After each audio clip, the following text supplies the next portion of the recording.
We live in a world that thrives on noise. Everywhere we turn, voices demand to be heard, opinions clash for dominance, and silence is often mistaken for weakness. Yet some of the most profound breakthroughs, the greatest transformations, and the deepest revelations occur not in the clamor of conversation, but in the stillness of silence. When you choose to step back, to focus inwardly, and to restrain your words, you are not retreating. You are advancing in strength that few understand. Focusing on yourself is not an act of selfishness. It is an act of stewardship. It is recognizing that before you can give to the world, you must be refined, sharpened, and prepared in the quiet places where no one applauds. Silence becomes a shield, protecting you from the traps of premature exposure, from critics who do not understand your vision, and from the temptation to explain what only time and results can prove. In the pages of Scripture, in the rhythms of history, and in the patterns of nature, we see this truth repeated. The greatest works are formed in silence before they are revealed in power. The question is, are you willing to embrace that silence? The discipline of silence is one of the most misunderstood yet powerful tools in the shaping of a man or woman who desires to live with purpose. Silence is not weakness, nor is it passivity. It is a choice, a deliberate act of self-control that says, I do not need to react to everything I hear. I do not need to defend myself at every accusation. I do not need to explain myself at every misunderstanding. The ability to remain silent in the face of noise is a demonstration of strength that only the mature understand. Words, once spoken, cannot be retrieved, and often they do more damage than silence ever could. But silence, carefully chosen, is like a fortress. It guards the soul, it preserves dignity, and it provides the mind with the stillness necessary to hear what truly matters. In silence, one learns to discern. Most people talk themselves into trouble because they cannot resist filling the void with words. But those who learn the art of silence discover that not every question requires an answer, not every challenge deserves a response, and not every provocation needs to be acknowledged. This discipline frees a person from the bondage of constant reaction. It builds resilience, for silence trains the heart to endure without complaint, to wait without grumbling, and to trust without explanation. When you remain silent, you give room for wisdom to work, for truth to unfold, and for time to vindicate you in ways your words never could.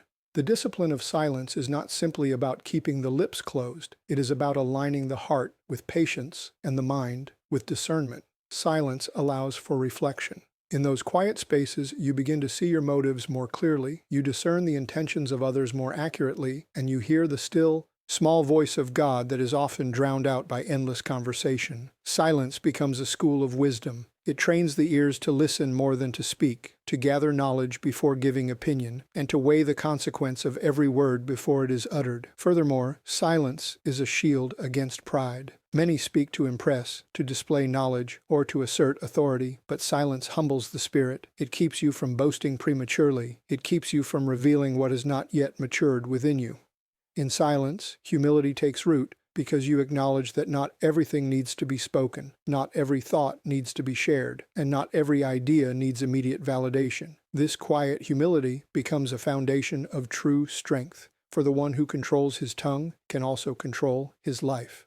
Ultimately, silence is not emptiness. It is fullness restrained. It is power under control. The discipline of silence is the discipline of wisdom, of humility, and of patience. It is the posture of those who know that the deepest battles are not won with words, but with stillness, trust, and quiet strength. Guarding your inner life is one of the most important disciplines for anyone who desires to live with focus, purpose, and clarity. The world around us is filled with distractions, opinions, and temptations that constantly try to invade the sacred space of our thoughts and hearts. To guard your inner life means to be intentional about what you allow in and what you choose to shut out. It means recognizing that your mind, your emotions, and your spirit are the wellspring of everything you do outwardly, and if that wellspring becomes polluted, your actions and your future will also be corrupted.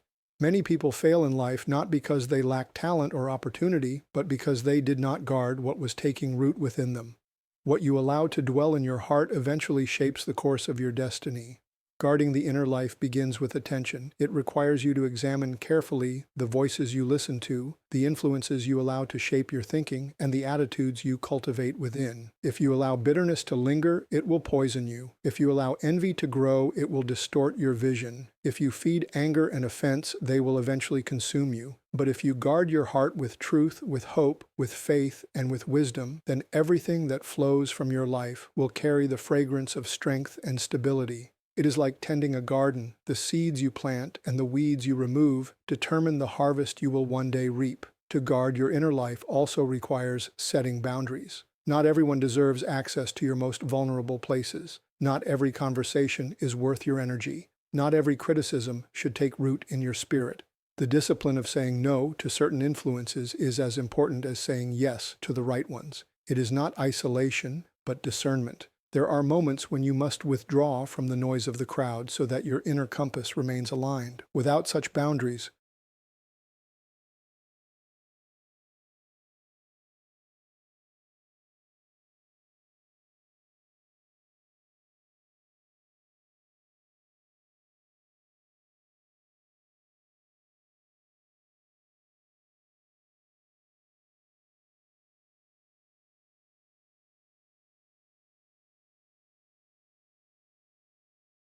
pride blinds, but humility sharpens. When you are humble enough to confront your own flaws and disciplined enough to correct them, you fortify your inner life against collapse. Above all, guarding your inner life is an act of stewardship. Your thoughts, your emotions, and your spirit are treasures entrusted to you. How you guard them determines how much you can grow, how deeply you can endure, and how effectively you can serve. A fortified inner life produces stability on the outside, and it ensures that no matter what storms come, you remain anchored, steady, and unshaken.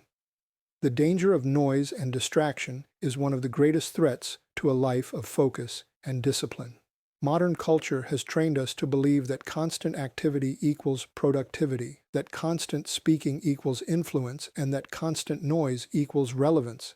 Yet in reality, noise without direction is chaos, and distraction without boundaries is destruction. Every moment we allow our attention to be scattered, we lose a measure of our strength. Every time we are pulled into meaningless debates, endless entertainment, or shallow distractions, we trade what is essential for what is temporary. It is no wonder that so many lie exhausted, anxious, and empty. They are drained not by the weight of destiny, but by the constant pull of noise that robs them of clarity. Noise can be external, but it is often internal. The external noise is easy to identify. Social media feeds that demand endless scrolling, conversations that add no value, or environments filled with gossip and negativity. These things may seem harmless, but they slowly erode our capacity to focus, to think deeply, with purpose. In a world where so many are drowning in the sea of noise, the one who chooses silence and focus will always stand out. Not by shouting louder, but by walking with a quiet, unshakable clarity that cannot be ignored. The value of hidden preparation cannot be overstated, for what is built in secret determines the strength of what will one day be revealed.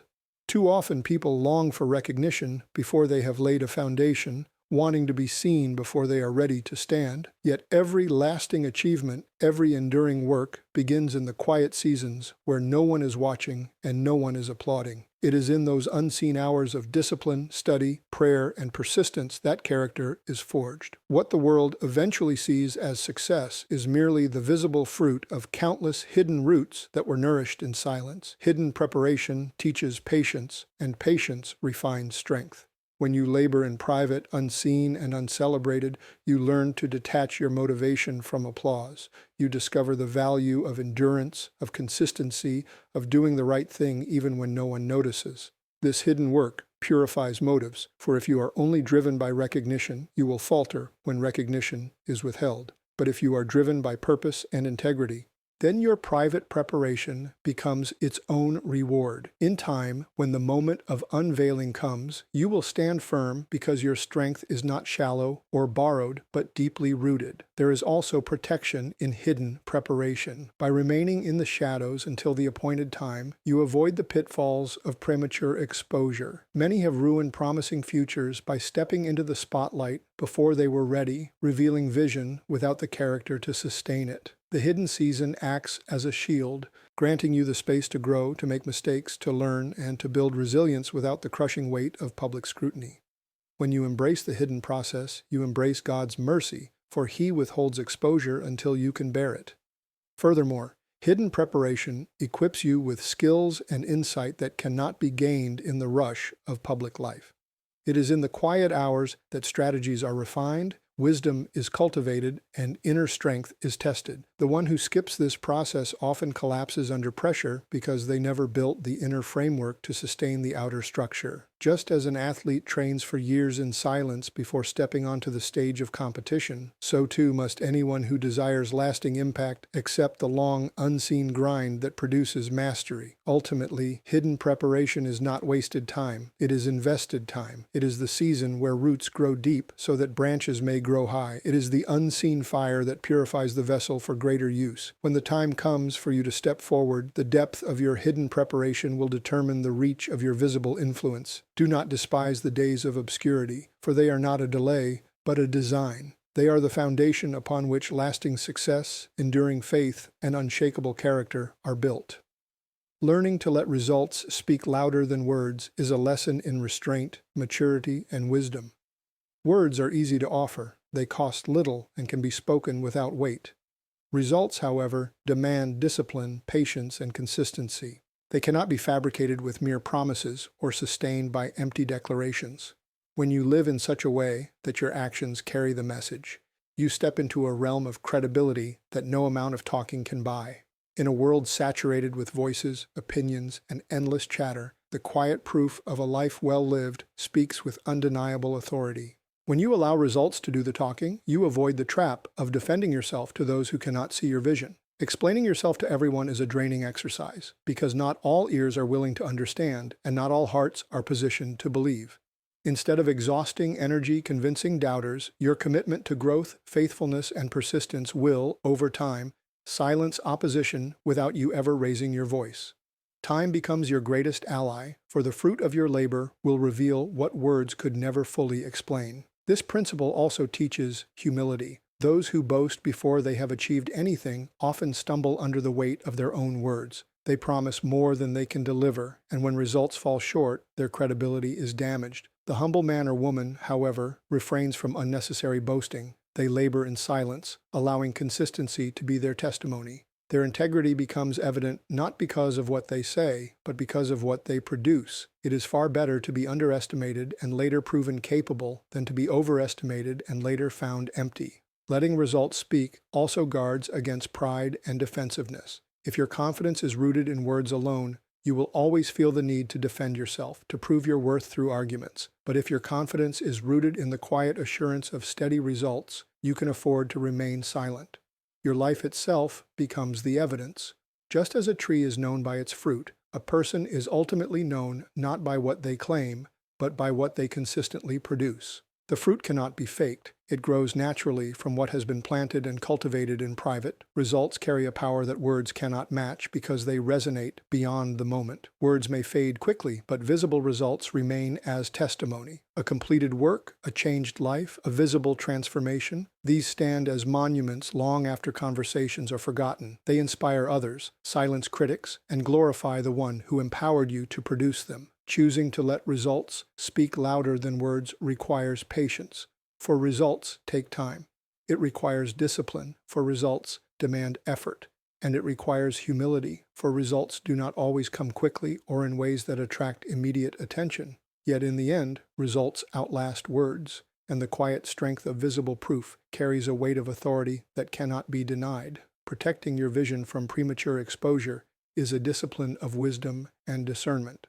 Not every dream, idea, or calling is meant to be shared at its conception. Some things are fragile in their early stages, easily misunderstood, criticized, or even sabotaged by those who cannot see what you see. When a seed is planted in the soil, it is hidden from sight for a reason.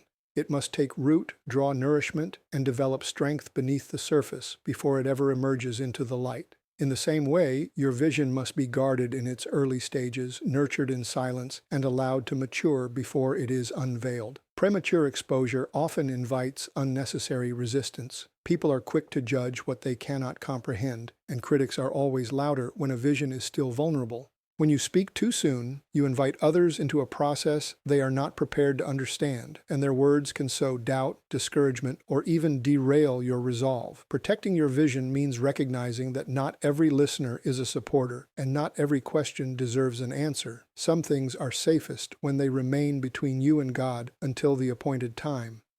Guarding your vision also preserves your energy. Every time you explain, defend, or justify what is still unfolding, you waste strength that should be directed toward building. A vision grows not by being debated, but by being cultivated. Protecting it means investing your time in preparation, in study, in practice, and in prayer rather than in endless explanations. When the vision is fully formed, the results will speak for themselves and no defense will be necessary. Another reason for protection is that vision matures in stages. What you first receive may be incomplete, a glimpse of something that will expand over time. If you share too early, you risk freezing that vision in the eyes of others before it has reached its full clarity. People may hold you to an immature version of what you are called to do, limiting your ability to grow into its fullness. Silence gives you freedom to evolve, to refine, and to deepen your understanding without the pressure of meeting premature expectations. Protecting your vision is not secrecy born of fear, but wisdom born of strategy. Just as an architect does not reveal the blueprint until it is finalized, you must choose carefully when and with whom you share your dream. Trusted mentors, wise counsel, and those who genuinely support your growth may be included, but the crowd does not need access. The larger the audience, the greater the chance of distortion. Protecting your vision from premature exposure honors the process of divine timing. Some doors only open when the season is right. By waiting, by guarding, by nurturing in silence, you align yourself with that timing. And when the moment comes, your vision will not only survive but thrive, emerging strong, undeniable, and ready to fulfill its purpose. God's pattern of preparation has always included seasons of silence, waiting, and hidden growth. From the beginning of Scripture to the lives of those He has called throughout history, the principle is clear. Before a great work is revealed, there is a period of refining in obscurity. Moses spent 40 years in the wilderness tending sheep before leading Israel out of Egypt. David was anointed as king but returned to shepherding sheep long before he wore a crown. Even Jesus himself spent 30 years in silence before stepping into a 3-year ministry that changed the world. This is not coincidence. It is a divine pattern. God prepares His vessels in quiet places so that when their time comes, they are strong enough to carry the weight of the calling. The silence of preparation is often uncomfortable because it feels like delay. We are eager to act, to prove, to show the world what we believe we are capable of. Yet God knows that premature exposure destroys fragile vessels. He hides us, not to deny us, but to shape us. In those quiet seasons, our faith is tested, our character is refined, and our dependence shifts away from the approval of others toward the approval of God alone. It is in the silence that pride is stripped away, selfish motives are exposed, and true humility takes root. God's preparation also includes pruning. Just as a gardener trims branches so the tree can bear more fruit, He cuts away the habits, attitudes, and attachments that cannot carry into the next season. This pruning process can be painful, and silence often magnifies the discomfort, but it is purposeful. Without it, we would enter the next stage of life weighed down by baggage that limits our effectiveness. The silence becomes a furnace where impurities are burned away, leaving only what is strong, pure, and useful for His purpose. Another element of God's pattern is trust. Silence trains us to trust His timing rather than our own. When nothing seems to be happening outwardly, something is always happening inwardly. God does His deepest work in the hidden places. Just as a seed breaks open underground before it sprouts above the soil, so too must we be broken, stretched, and reshaped in hiddenness before we can bear visible fruit. Trusting this unseen work requires faith, for the evidence is not immediate. But those who endure the silence will see that it was never wasted time. It was preparation for greater effectiveness. Finally, God's pattern of preparation ensures that when the moment of unveiling comes, the glory belongs to Him and not to us. If success came without silence, we might attribute it to our own strength. But after enduring seasons of hiddenness, we know the source of our strength and the purpose of our calling. Silence is God's training ground, and when embraced, it transforms ordinary lives into extraordinary testimonies of His wisdom, timing, and power.